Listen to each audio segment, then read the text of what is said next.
Hey, welcome to lesson 5, guys. This is take 2 of your front and your back. So we're going to be talking about front matter and back matter. The front is going to be like the table of contents, the copyright, things like that. The back is going to be reviews, references, asking for reviews, and things like that. So we have the front matter, the body, which is your book, and the back matter. The order of your front matter is going to be title page, which can be, we'll do a half title and then a full title. We'll talk about that a little bit later. Copyright, dedication, epigraph, table of contents, figures, tables, forward, preface, acknowledgement, and introduction. So that is the front matter. Front matter format. So you're going to do numbers with lowercase Roman numerals, and the number's only going to be visible on the dedication, the table of contents, and the forward. Like I said, we'll talk about how to do that later. The back matter is going to be references, list of contributors, index, asking for reviews, lead magnet, list of other books or programs. So when I talk about list of other books or programs, we definitely, one of the things I've talked about before is we don't want your book to feel like you're selling a bunch of things. So we don't want it to feel like basically an infomercial, but it is okay if you've written other books, if you have other programs, you list your business website or Facebook page, things like that in the back of the book. When we talk about listing your Facebook page or your website, I would go ahead and list one of those that you feel like is going to be consistent for a long time. So don't put a Facebook page in there if you're going to change it.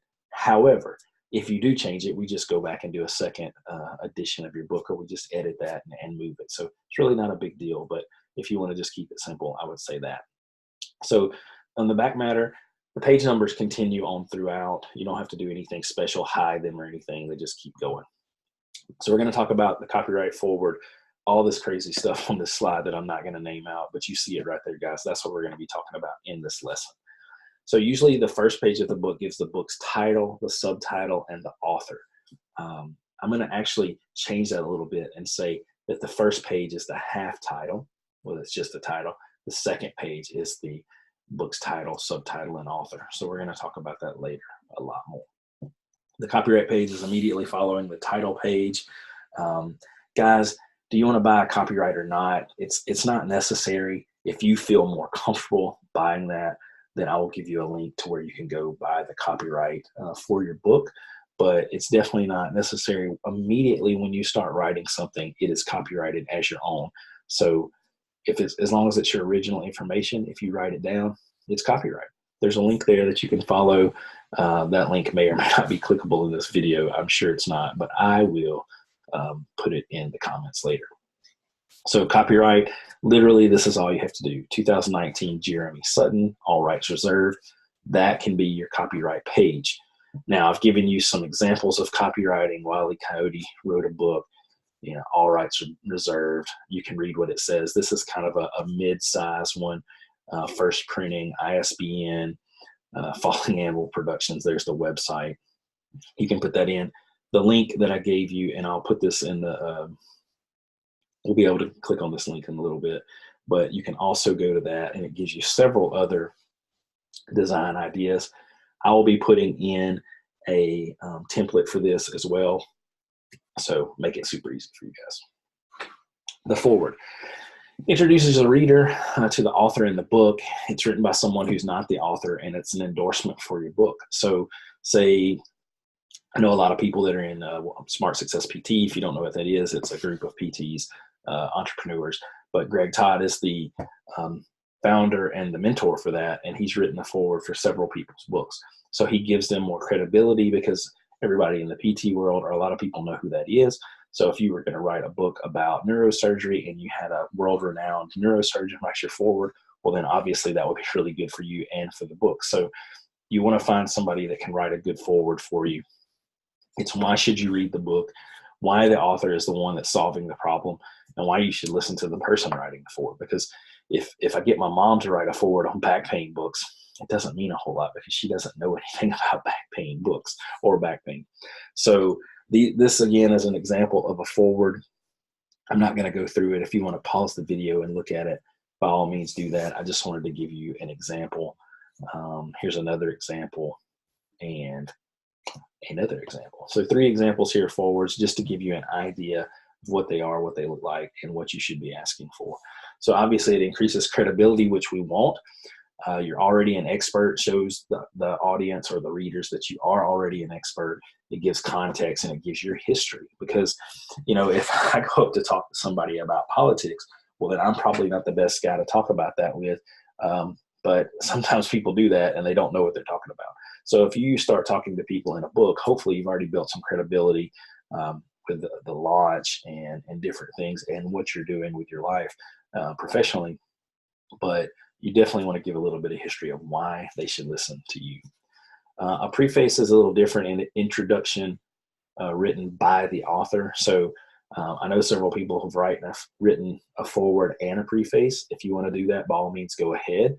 I haven't done that for my books, but it's definitely your preference. So a preface this is kind of what we talked about, an intro to your book, but here's another example of that in a second one. So dedication to your profession, to your mom, to your spouse, your kids. If you want to dedicate it to your dog, go ahead. Whatever you want to do, you can dedicate your book to. If you want to dedicate it to science or whatever, guys, just dedicate it to whoever you want. To my mother, Belzy, I would have made a terrible doctor. Mom, people would have died. I really like this dedication, and I might use this in my next book to my mom, talking about my temper, because I used to have a pretty bad one. So about the author, letting people know who they're learning from, MD, DPT, why do they care what you're saying? There's not a lot of times where I put my credentials by my name. I don't care if people call me doctor, even though I have a doctorate in physical therapy. I've never really cared about all that stuff, but this is where you need to care. In this case, I would probably put Jeremy Sutton, PT, DPT, Cert DN, CCI, whatever else, and just put it there. It's okay now. I don't know, when people have 50 letters behind their name, it gets a little I get turned off by it. But you have their credentials, you've paid for them, you've had the education. Go ahead and put them here so people know what you do. Talk about, if you're telling about back pain, you've been treating back pain for 10 years, or I've done this in back pain, I studied under this guru, or whatever it is. Put that right here. Let's make this about a page to a half a page, and not get too carried away, but just give yourself some authority. I really like this one. I think this was actually an email I got from this guy, or I don't even remember if I got this email, if I just found this on Google, but when I made this PowerPoint several months ago, I found this and I really liked it. So proof that you didn't just make all this stuff up, guys, in the references. We need to put that in there. I think for the book that Mark and I wrote, we had like 40 something references. When I wrote it the first time by myself, just the first half of it, I don't think I put any references in it. So we definitely want to prove that you didn't just make all of this stuff and you just didn't pull it out of your head. Even if you did, let's give some science behind it, some references, and let people know that other people besides you think it's a good idea. So you can do it in APA format. I did this on EasyBib, found this. So if you want to do that, that's great. MLA, it doesn't matter. Just make it the same throughout your book and don't do anything silly. An index. So guys, I've looked through several books from PTs that have sold a lot of copies, and I have not found an index in any of them except for one I have, Beyond Tape by Mike Gable, which is a phenomenal book. It's super professional looking. And he has a pretty good index. I know people have paid up to $800 and probably more to make their index. If you want to do it on Microsoft Word, you can push Command F and type in the word that you want to look for, and you can make your own index.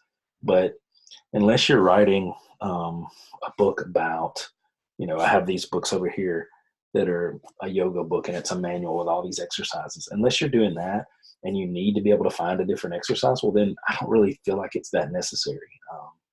That's up to you, but you can do it yourself, or you can pay somebody to do it, just like a lot of other things. Table of contents, chapter description with a page number. I showed you one in the last lesson, an example. This is pretty self-explanatory. I will show you how to do it on Microsoft or other word processors. Lead magnet. We're going to do something that is valuable to accompany your book to try to get an email address. So here's where I don't want you to feel sleazy about this. We want to serve more people with our book. We also are doing this to make more income. We want to make more money, okay, by spending less time. So in order to do that, you need to get an email address from the people reading your book if you want to sell them anything else, like a course or a corresponding product that you may be launching, or your second book, whatever it is. If they've bought your book, they read through it, and they feel comfortable giving their email address to you, well, then you know that they liked your book, and now they're a warm or a hot lead if you want to talk about some, marketing and things. So it's okay to give them more value in exchange for their email address. They can unsubscribe later if they don't want to, but if they've taken the time to buy your book, read your book, put some of it into practice, if they've left you a review, if they give you their email address, then they like what you did and they want to see more from you. So why not do that? And we talked about what that more could be in the other lesson that we just did. So videos, YouTube channel, Facebook group, videos for, I already said videos, but videos for the exercises, telehealth visits, consultation, whatever it is, give them the opportunity to do that and then ask for the review. It's very important. Okay. We want to thank them for reading your book. We want to thank them for giving a review, but we also want to ask for it and tell them why it's important. Okay. Excuse me. So if you never ask for anything, if I never asked my wife to marry me, we wouldn't be married. If I never asked my kids if they wanted to take a bath, they wouldn't take a bath. If you never ask for a review, maybe nobody will ever give you one. Okay. Ask them to review your book and tell them how important it is. So guys, that is it for this lesson. I hope it was helpful. I hope you learned something.